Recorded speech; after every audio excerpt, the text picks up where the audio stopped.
नमस्कार, खबर भित्रको खबरमा स्वागत छ। म रेखा श्रेष्ठ। होटल व्यवसायी भनेर चिनिएको एउटा समूह हाइड्रो पावरको लगानी विवादमा मुछिएको छ। हुन त यी लगानीकर्ता होटल व्यवसायमा पनि चोखा चाहिँ होइनन्। यिनैले लगानी गर्न लागेको ब्लू एनर्जी हाइड्रो पावरको लगानीमाथि राष्ट्र बैंकले औँला ठड्याएपछि लगानीमाथि प्रश्न उठेको हो। एकेनेती होटलका मालिक भनेर चिरपरिचित सराफ समूहले हाइड्रोमा उठाउन खोजेको हात राष्ट्र बैंकले जारी दिएको चर्चाले ऊर्जा क्षेत्रमा तरङ्ग उत्पन्न भएको छ। के व्यापारिक घराना सराफ समूहले साँच्चै होटलबाट हाइड्रोको उकालो चढ्न खोजेको हो? यदि हो भने एउटा व्यापारीले गर्न खोजेको लगानीमाथि देशकै केन्द्रीय बैंकले किन रोक्न खोज्यो? यसको चर्चा गर्नेछौं आजको खबर भित्रको खबरमा। सराफ समूहको अवैध धन्दामा कम्पनी रजिस्ट्रारको लाहाछाप। राष्ट्र बैंकले रोक्यो हाइड्रोको लगानी। अवैध लगानीमा विदेशी नागरिकको हुन।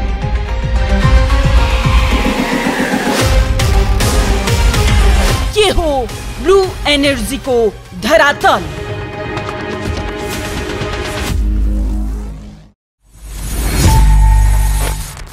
व्यवसायी सञ्चालनको प्रवेशद्वार हो उद्योग विभाग र कम्पनी रजिस्ट्रारको कार्यालय। यी दुई कार्यालयमा चाँजो पाँजो मिलाएपछि मात्रै व्यवसाय गर्नेहरूको दौड सुरु हुन्छ। होटल व्यवसाय गरिरहेको सराफ समूहले हाइड्रो पावरमा लगानी गर्ने तारतम्य मिलाएर उद्योग विभाग र कम्पनी रजिस्ट्रारबाट अनुमति लियो। अनुमति त लियो, तर त्यो अनुमति अवैध अनुमति थियो भन्ने कुरा त्यो फाइल राष्ट्र बैंक पुगेपछि छताछुल्ल भयो। ब्लू एनर्जी नामको भारतीय कम्पनीकै सेरोफेरोमा रहेर नेपालको हाइड्रो पावरमा लगानी भित्राउने रकमको स्रोत के हो भन्ने कहीँ कतै खुलेको छैन। त्यस्तै अर्को हङकङमा रहेको डोमिनियन इन्भेस्टमेन्ट लिमिटेड नामको कम्पनी पनि यो हाइड्रो पावरको लगानीकर्ता हो। यी दुवै कम्पनीका मालिक भारतीय नागरिक हुन्। भारतको कडा कानुनका कारण यिनीहरूले कबोल गरेको रकम नेपाल ल्याउन सकिरहेका छैनन्। कागजपत्र बनाउने रकम ल्याउन नसक्नेले वैदेशिक लगानी कसरी कुन स्रोतबाट ल्याएर गर्यो? यो हाम्रो प्रश्न हो सम्बन्धित निकायलाई।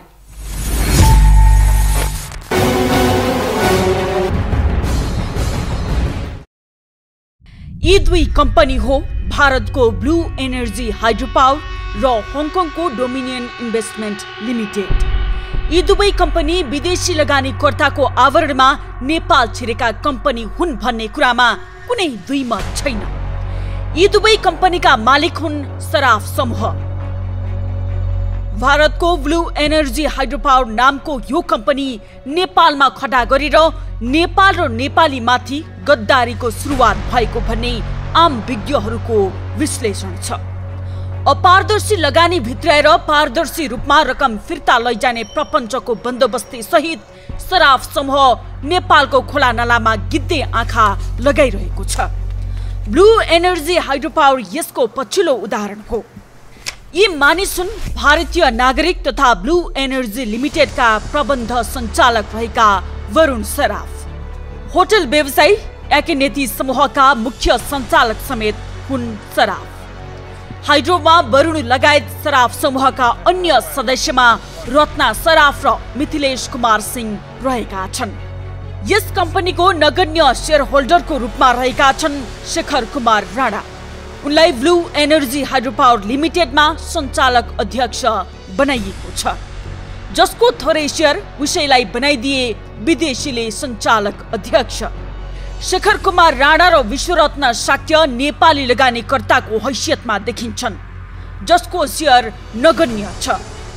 2080 साल माघ 26 मा भएको साधारण सभाबाट यो सञ्चालक समिति बनेसँगै अवैध रूपमा आएको लगानीलाई कम्पनी रजिस्ट्रारको कार्यालयले प्रमाणीकरण गरेको हो। यो 71 मा सैद्धान्तिक सहमति दिएको देखिन्छ उद्योग विभागले, हैन? एसपीए स्वीकृति गरेको के। त्यसकारण यो चाहिँ अब यो प्रणालीको रूपमा दर्ता भएको हुनाले यो चाहिँ 71मै होला सायद। यो किन भन्दाखेरि सैद्धान्तिक सहमति 71 को भाग हुनाले यो परालीको यो फाइल खोज्नुपर्छ। यहाँ यदि ठ्याक्कै यो मिति ठ्याक्कै यही मिति यहाँ दर्ता भएको भनेर त प्रमाणपत्र हेर्नलाई परालीको हकमा परालीबाट भयो भने त दर्ता त।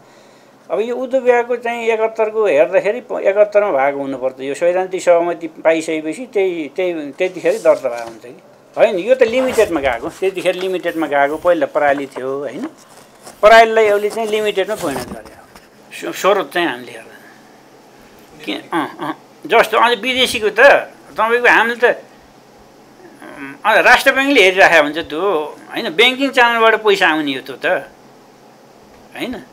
त्यसले गर्दाखेरि त्यसलाई त अब हामीले विदेशमा उसले चाहिँ विदेशी नागरिकले आफ्नो देशमा कमाएको पैसा वैध हो कि होइन भनेर त हामी थाहा पनि पाउँदैन, त्यो हामीले हेर्ने पनि होइन कि हेर्दैन। यिनै शराब समूहको नेतृत्वमा विदेशको कालो धनलाई नेपालमा प्रयोगमा ल्याई सेतो बनाउने मुख्य खेल खेलिरहेका छन्। तर नेपालमा कम्पनी खडा गरी लगानी गर्न लाग्दा उनीहरूको सम्पत्तिको स्रोतमाथि प्रश्न उठिरहेको छ। उद्योग विभागले सैद्धान्तिक पत्र दिएसँगै अवैधानिक कार्यमा कम्पनी रजिस्ट्रार कम्पनीले समेत लाछाप लगाएर विदेशी कालो धन नेपाल ल्याउने चलखेलको सुरुवात भएको हो। तर नेपाल राष्ट्र ब्याङ्कले विदेशी लगानीको स्रोत नखुलेपछि यो कदममा अंकुश लगाएको हो। यति बेला भने शराब समूहलाई ठूलो झड्का लागेको छ। शराब समूह र केही नेपाली नागरिकको मिलेमतमा यो धन्दा सुरु गरिएको यथार्थ सार्वजनिक भएको हो। विदेशी नागरिक वा कम्पनीले नेपालमा लगानी ल्याउँदा वा फिर्ता लैजाँदा नेपाल राष्ट्र ब्याङ्क मार्फत गर्नुपर्ने हुन्छ।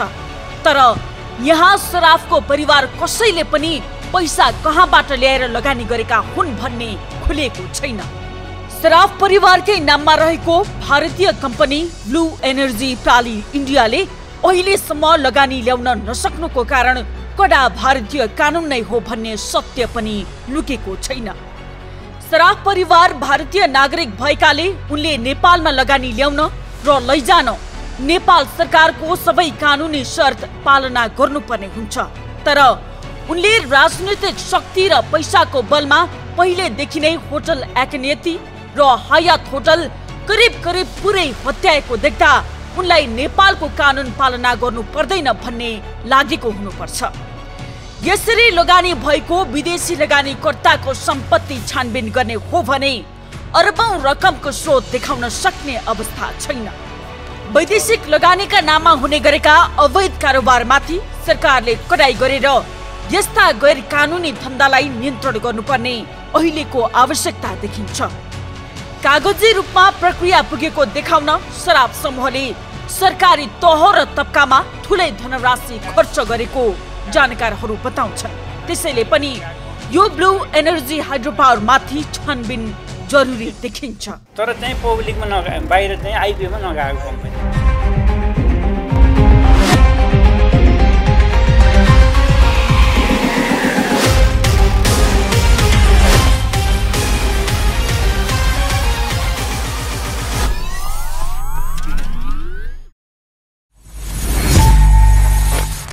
दर्शकवृन्द, हामीले उठान गरेका विषय र सन्दर्भ कहीँ कतैबाट पनि देशको हित विपरीत हुनु हुँदैन भन्ने कुरामा हामी सचेत छौं। भ्रष्टाचार र घुस्याहा प्रवृत्ति मौलाइरहेको वर्तमान समयमा जो कोहीले लेनदेन गरेर कानुनका छिद्र खोज्दै राष्ट्रहित विपरीत कार्य नगर्लान् भन्ने छैन। विदेशी लगानीको नाउँमा होस् या स्वदेशकै लगानी किन नहोस्, राज्य सामु पारदर्शी हुनै पर्छ। मिली भगतमा गैर कानुनी धन्दा गर्ने उच्च सरकारी महामहिमहरूको कमी छैन, यो हाम्रो आरोप होइन, राज्यले भोगेको दुःखद यथार्थ हो। भ्रष्टाचार नियन्त्रण गर्ने अख्तियारका प्रमुख जस्ता व्यक्तिहरू दोषी भएर कैदी जीवन बिताइरहेको घटनाबाट पनि मिलीमतोमा सरकारी कामकाज हुन्छ भन्ने कुरा छर्लङ्ग भएको छ। हो, हामी त्यस्तो अवैध धन्दा गर्नेहरूलाई कदापि छुट दिन हुँदैन भन्ने कुरामा दृढ छौं। बाँकी प्रसङ्ग सहित उपस्थित हुनेछौं एकैछिनको विश्रामपछि। शराब समूहले नेपालको होटल व्यवसायमा लगानी गरेको सन्दर्भ पनि विवाद रही छैन। एकेनेती होटलदेखि हयातसम्म विवादे विवादमा मुछिएको शराब समूह नेपालको जलविद्युतमा लगानी गरेको देखाएर कालो धन सेतो पार्न लागि परेको छ। नेपालको कानुन मारवाडीले जानुन्, कागजपत्र मिलाउने र कोही कसैले अनुगमन नगर्ने भएकै कारण विदेशी लगानीको नाउँमा नेपालमा गैर कानुनी काम गर्नेहरूको चाँदी कटाइ छ। शराब समूहले लगानी गरेको ब्लू इनर्जी हाइड्रोमा श्रम स्वीकृति बिना भारतीय नागरिक विशेषज्ञको रूपमा कार्यरत छन्। विदेशीले नेपालमा काम गर्न श्रम स्वीकृति अनिवार्य लिनुपर्छ, तर शराब समूहलाई नेपालको कानुन मान्नुपर्ने बाध्यता छैन।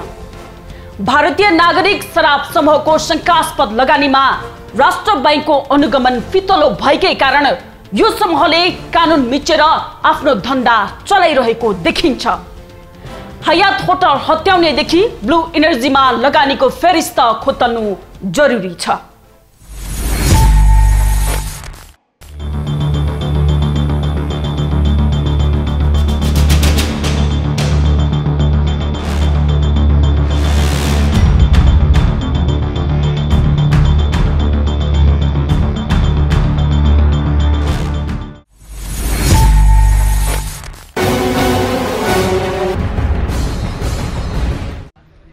विवादित शराब समूहको अवैध धन्दाको लगानी भारतदेखि हङकङसम्म, हङकङदेखि नेपालसम्म करोडौंको रहेको छ। विदेशी मुलुकमा आर्जन गरेको कालो धन नेपालमा ल्याउने र वैध बनाएर लैजाने खेलको भुमरीमा नेपाल परेको छ। कालो धनलाई सेतो बनाउन नेपाललाई प्रयोग गरिरहेका छन् विदेशी नागरिकले वर्षौंदेखि। सत्ता र शक्तिको बल मिचाइमा विदेशी नागरिकले नेपालको ऐन विपरीत मनपरी रूपमा कालो धन ओसार पसार गर्दै ठूला ठूला कम्पनी खोल्दै आएका छन्, त्यो पनि गैर कानुनी ढंगले। भारतका व्यापारी शराब समूह नेपालमा चोखा इमानदार भने पक्कै होइनन् र छैनन् पनि। यी शराब समूहका मुख्य नायक वरुण होटल व्यवसायीमा उत्तिकै विवादित पात्र हुन् भने शराब समूह नै विवादको घेरामा तानिएको छ। करोडौं अवैध धन्दा कसको कति लगानी? Number 1, dominion investment limited Hong Kong भारतीय शराब समूहको 60% लगानी। Number 2, blue energy private limited भारतको भारतीय शराब समूहको 10% लगानी। नम्बर 3, एकेनेती होटल लिमिटेड काठमाडौँ भारतीय शराब समूहको 15% लगानी। नम्बर 4, राधेश्याम शराब भारतीय नागरिकको 8.88% लगानी। नम्बर 5, अरुण कुमार शराब भारतीय नागरिकको 2.5% लगानी। नम्बर 6, वरुण शराब भारतीय नागरिकको 2.5% लगानी। नम्बर 7, शेखर कुमार राणा नेपाली नागरिकको 1.31% लगानी। नम्बर 8, विश्व रत्न साक्य नेपाली नागरिकको 0.04% लगानी। थोरै लगानी तर कम्पनीका सञ्चालक अध्यक्ष समेत रहेका राणा र साक्य थरका नेपाली नागरिक 2 जनाको लगानी नगण्य देखिन्छ। शेखर कुमार राणाको 1.31 करोड र विश्व रत्न साक्यको 4 लाख बराबरको शेयर छ। बाँकी शेयर डोमिनियन इन्भेस्टमेन्ट लिमिटेड हङकङको 60 करोड, ब्लू एनर्जी प्राली इन्डियाको 10 करोड जुन अहिलेसम्म जम्मा भएको छैन। एकेनेती होटल प्रालीको 15 करोड, रत्ना शराब भारतको 8 करोड 65 लाख, अरुण कुमार शराफको 2 करोड 50 लाख, वरुण कुमार शराफको 2 करोड 50 लाख लगानी गरेको भनेर कम्पनी रजिस्ट्रारको कार्यालयले प्रमाणीकरण गरिदिएको छ। 100 मेगावाट क्षमताको यो हाइड्रो पावरमा 30% कम्पनीको र 70% बैंकको लगानी रहेको छ। नेपाल इन्भेस्टमेन्ट मेगा बैंकको अगुवाईमा ग्लोबल बैंक र कुमारी बैंक, सब लिड र Nabil bank, Everest bank, Himalayan bank, SBI bank लगानीकर्ता बैंकको रूपमा 12 अर्ब 40 करोड ऋण स्वीकृत भएको छ। यो लगानी ब्लू एनर्जी कम्पनी खडा गर्दा कुनै उद्योग विभागको सिद्धान्त अनुरूप भएको देखिँदैन। यो कम्पनीमा जति विदेशी कम्पनीले लगानी गर्ने कबुल गरेका छन् त्यस अनुरूपको रकम ल्याउन सकिरहेका छैनन्। त्यसैले नेपाली बचतकर्ताले विश्वास र भरोसाले बैंकमा बचत गरेको करोडौंको रकम बैंकहरूले गैर कानुनी रूपमा संकटमा पार्ने तयारीमा छन्। विदेशी कालो धनलाई नेपालमा कम्पनी खडा गरी वैध बनाउने खेलमा सर्वसाधारणले खाई नखाई जम्मा गरेको रकम यति बेला जोखिममा परेको छ। जुन कम्पनी घाटामा गएको खण्डमा बैंक मात्र डुब्दैन, नेपाली लगानीकर्ता समेत डुब्ने निश्चित छ।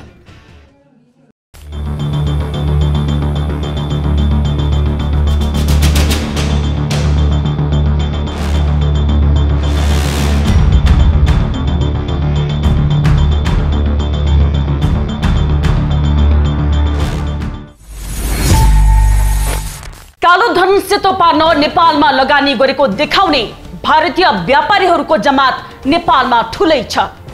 घुसपैठ र नातापाता देखाएर सहजै अवैध धन्दा गर्न सकिने स्वर्णभूमि नै बनेको छ नेपाल भारतीयहरूका लागि। सरकारी कर्मचारीको मिलेमतोमा जस्तो कठिन काम पनि भारतीयका लागि सहजै हुन्छ। अनुगमन र नियन्त्रण फितलो भएकै कारण अवैध धन्दा दिन 2 गुना रात 4 गुना भइरहेको छ। भारतीय नागरिकको लगानी अनुगमनमा राष्ट्र बैंक र सम्पत्ति शुद्धिकरण सक्रिय नहुने हो भने भोलि नेपालको अर्थतन्त्रमा ठूलो संकट नआउला भन्न सकिन्न। सम्बन्धित निकायको समयमै ध्यान पुगोस्, हाम्रो आग्रह यति हो। बाँकी प्रसङ्ग सहित उपस्थित हुनेछौं एकैछिनको विश्रामपछि। हरेक नेपालीको चाहना छ आफ्नो देश उन्नत बनोस्। नेपाली नागरिक रोग भोक र त्रासबाट मुक्त हुन्। नेपाल र नेपालीको चाहना अनुसारको गतिविधि राज्यले गरोस्। तर यो चाहना विपरीत राज्य काम कुरो एकातिर कुम्लो बोकी थिमीतिर भने झैं किन गरिरहेको छ? स्वदेशी भूमि विदेशीका लागि हीरा, नेपालीका लागि किरा किन भइरहेको छ? हामीले सोधेका यी प्रश्नमा के भन्छन् त आम नागरिक? ठ्याक्कै एक्ज्याक्टली अहिलेसम्म त्यस्तो आएको चाहिँ मलाई पनि छैन। कतिपय सोसियल मिडियामा त्यस्तो शङ्का उपशङ्काको कुराहरू होलान्, तर मेरो विचारमा जहाँसम्म लाग्छ त्यो भनेको त अब सरकारी नियमन निकायहरूले राम्रोसँग नियमन गर्नु सक्नु पर्यो।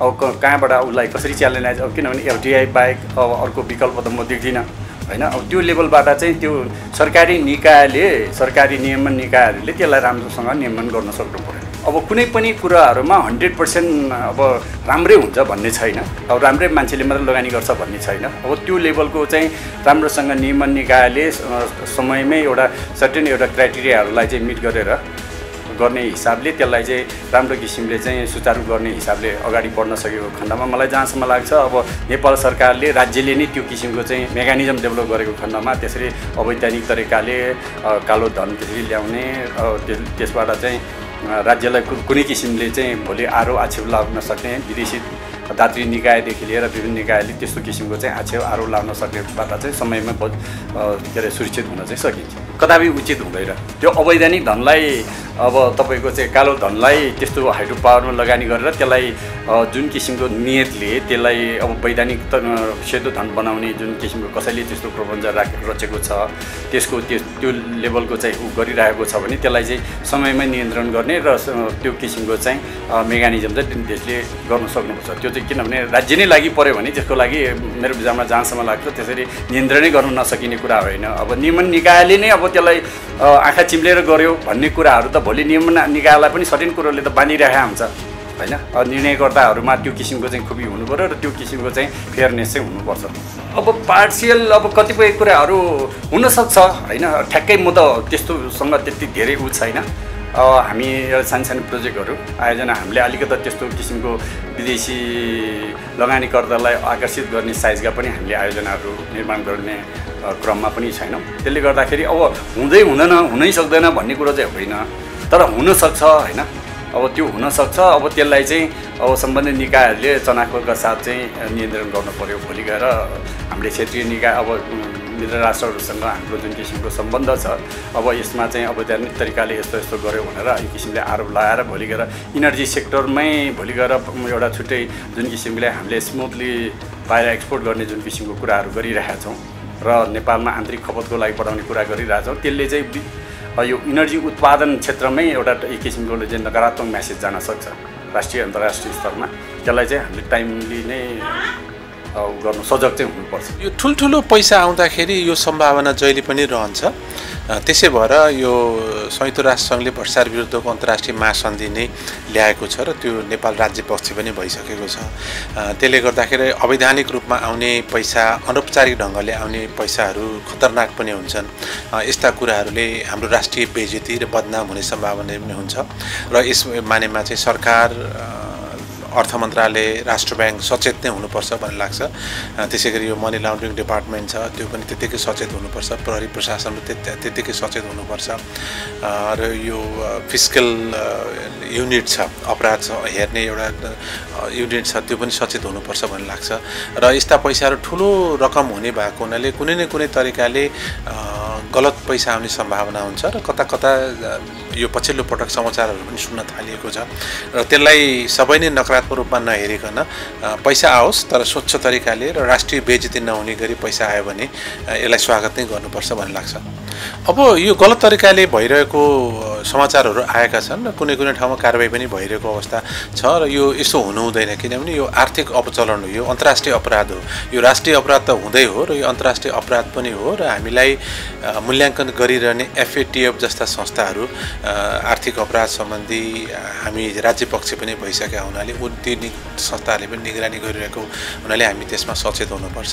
आर्थिक स्रोत चाहिँ धेरै जस्तो उनीहरू ब्याङ्किङ च्यानलबाटै आउँछन्। ठुल्ठुला लगानीकर्ताहरू, स्वच्छ कम्पनीहरू छन् भने उनीहरू ब्याङ्किङ च्यानलबाटै आउने भएको हुनाले त्यति धेरै शङ्का चाहिँ गर्न पर्दैन र त्यसमाथि पनि हाम्रै ब्याङ्कका ठुल्ठुला ब्याङ्कहरूले कन्सोर्टियम बनाएर लागू गर्ने भएको हुनाले लगानी गर्ने भएको, हाम्रो लगानी कोष छ, विद्युत प्राधिकरण आफैले पनि लगानी गर्छ, त्यसपछि नागरिक लगानी कोषहरू छन्, यिनीहरूले लगानी गर्ने भएको हुनाले त्यत्रो ठुलो शङ्का त गर्नु पर्दैन। तर अन्तर्राष्ट्रिय लगानीकर्ताहरूको पृष्ठभूमि कस्तो छ त्यसलाई चाहिँ हेर्नुपर्छ र त्यो हाम्रो निकायहरूले लगानीको ग्यारेन्टी आउनुभन्दा अगाडि उनीहरूको निश्चित आम्दानीको स्रोत त खोज्छ नै, त्यो खोज्छ भन्ने नै लाग्छ र त्यसमा त यो विद्युत नियमन आयोग पनि छ, राष्ट्र ब्याङ्क पनि छ, त्यो निकायले अहिलेसम्म हेर्छ भन्ने लाग्छ मलाई। त्यसकारण यसमा चाहिँ हामीले त्यति धेरै शङ्का गर्नुभन्दा नै आगामी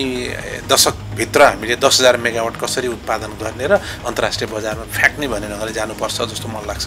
अब चाहिँ जोइन्ट भेन्चर कम्पनीहरू आउने र अफसोर कम्पनीहरू आउने नयाँ नयाँ कम्पनीहरू, कतिपय त अपरिचित कम्पनीहरू पनि आउँछन्, शङ्कास्पद कम्पनीहरू पनि आउँछन्।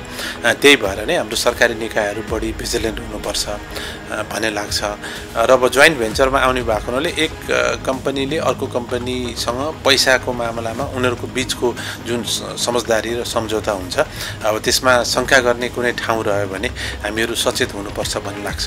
किनभने भर्खर हामीले विद्युत उत्पादनलाई राष्ट्रिय आवश्यकता पुरा गरेर अन्तर्राष्ट्रिय बजारमा फाल्नुपर्ने, बेच्नुपर्ने बजार भएको हुनाले यो बदनाम नहोस् भन्ने लाग्छ। किनभने हिजो यसै गरी हामीले कार्पेट उद्योगलाई बदनाम भएको कारणले, बालबालिका प्रयोग गरेको कारणले कार्पेट उद्योग हामीले गुमाउनु पर्यो।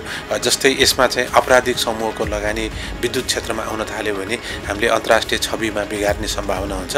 त्यसकारण यसमा चाहिँ घनीभूत रूपमा राष्ट्रिय तत्त निकायहरूले हेर्नुपर्छ र हेरिरहेको छ भन्ने मलाई लाग्छ। त्यो सम्भावना छैन, किनकि हाम्रोमा विदेशबाट लगानी ल्याउनको लागि राष्ट्र ब्याङ्कबाट एप्रुभल लिएर आउनुपर्छ। त्यो फन्ड, त्यो जुन पैसा लिएर आउनुहुन्छ त्यसको स्रोत के हो भन्ने कुरा पुष्टि नभइकन हाम्रो राज्यमा पैसै ल्याउन पाइँदैन त।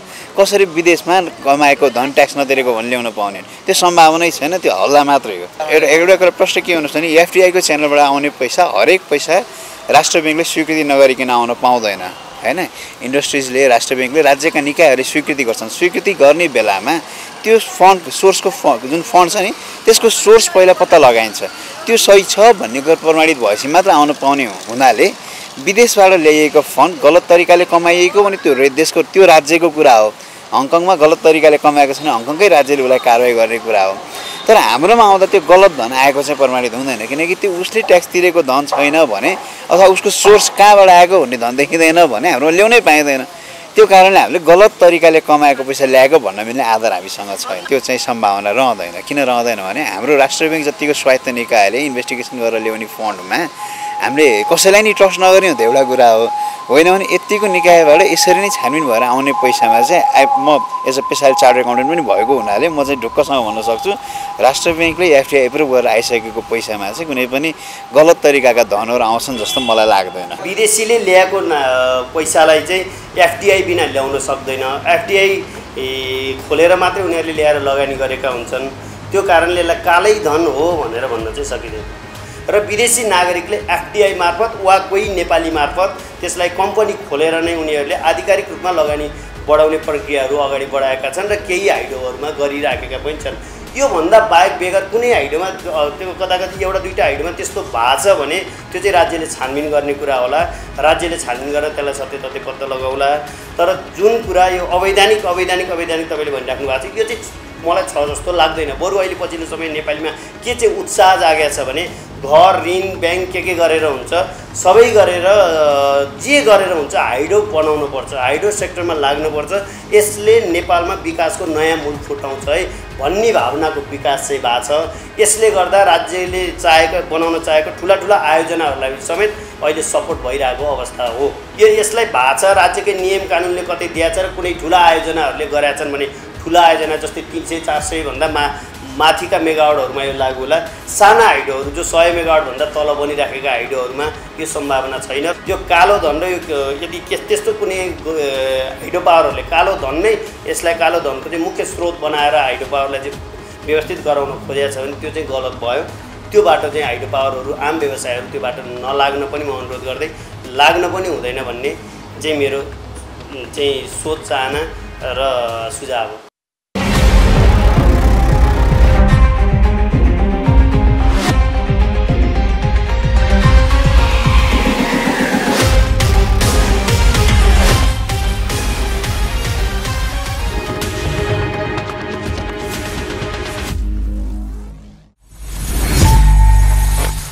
समादरणीय दर्शकवृन्द, जताततै अस्तव्यस्तता फैलिएको छ। भ्रष्टाचार र अनियमितताले राज्यको कुनै पनि निकायप्रति जनताको विश्वास छैन। समग्रमा भन्नुपर्दा नैराश्यताले नराम्रोसँग जरा गाडेको छ। यस्तो दुरावस्था सृजना गराउने हाम्रै अस्थिर राजनीति हो। यही अस्थिर राजनीतिको फाइदा उठाउँदै विदेशी गतिविधि बढेको हो। लगानी र विकासको ललिपप देखाएर पराईले मुलुक लुटिरहँदा तपाईँ हामी ठुलु हेरेर बस्न कदापि सक्दैनौँ। हाम्रो आग्रह छ राज्यलाई समयमै विदेशी गतिविधि अनुगमन गर र अवैध कार्य रोक, अन्यथा पछुताउनु पर्ला। हवस् त आजलाई यति नै। भोलि अर्को खास विषय लिएर उपस्थित हुनेछौँ। खबर भित्रको खबरका लागि हेर्दै रहनुहोला एभिन्यूज खबर। नमस्कार।